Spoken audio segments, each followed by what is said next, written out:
Hello guys, welcome back again sa ating YouTube channel no, The Action Man. Una sa lahat, may galab shoutout po sa lahat ng mga kakamping at sa mga hindi man mga kakamping. Kung interesado ka sa bidyong ito, patapusin mo na hanggang dulo at huwag nyo nang kalimutan na i-like at i-share ang ating video para malaman naman ng iilan sa ating mga kababayan na nagtutulog-tulugan sa katotohanan. So muli naman nagbabalik ang nag-iisa nyong host na si The Action Man para magbigay ng komentaryo at reaction sa mga mainit ng issue ng bayan. So ito ho mga ka-action, mga kakamping no, may gusto lang po ako na i-share sa inyo mga ka-action about sa naging pahayag ng Pro 11 na mga kapulisan.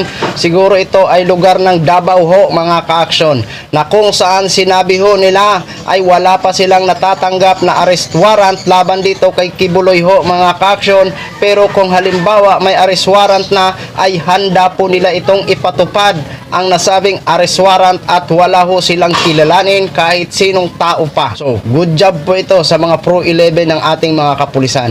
Gampanan nyo ang pagiging pulis nyo, gampanan nyo ang sinumpaan nyong tungkulin bilang isang pulis na magprotekta sa mga inaapi ho. Maraming salamat po sa inyong pakikipag-participate regarding dito sa issue na ito. At dagdag pa nila mga ka-action ay always daw na minumonitor ng kanilang mga intelligence ang kinaroroonan ni Pastor Apollo Kibuloy at bantay sarado ang airport baka sakaling lumayas ito si Kibuloy gamit ang kanyang private jet ho mga ka-action. Bago ho tayo magtuloy-tuloy, panoorin muna natin itong video na ito.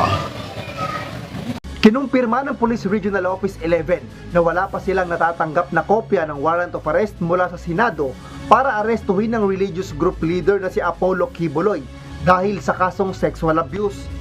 Ayon sa Pro 11, kapag mayroon na silang arrest warrant ay agad nila itong ipatutupad.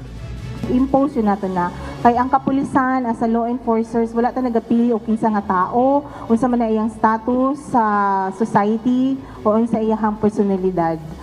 As soon as ma-receive na mo ang directive, meron dahil agad tayong deployment. I-enforce na namon na, pangitaon dahil na mo kung asa to i-arrest. Pero sa ngayon, patuloy pa ang kanilang intelligence monitoring sa kinaroroonan ni Kibuloy. Nakagawas.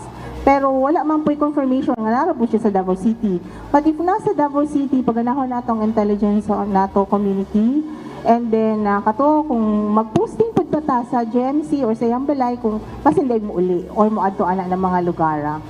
Mahigpit ding binabantayan ng Aviation Security Unit ang mga lumabas na aircraft sa Davao Airport sakaling umalis si Kibuloy gamit ang kanyang private jet.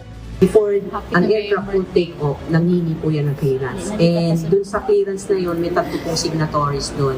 Isa na rin po dun ang PNP, which is the final signatories kung bibigyan po ng clearance.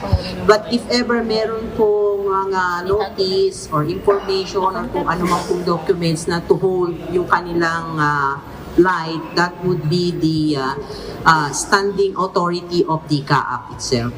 Samantala, bantay sarado naman ng mga security guard ang Kingdom at ang malawak na pag-aari nitong tinatawag nilang Glory Mountain sa Davao City. MJ Van.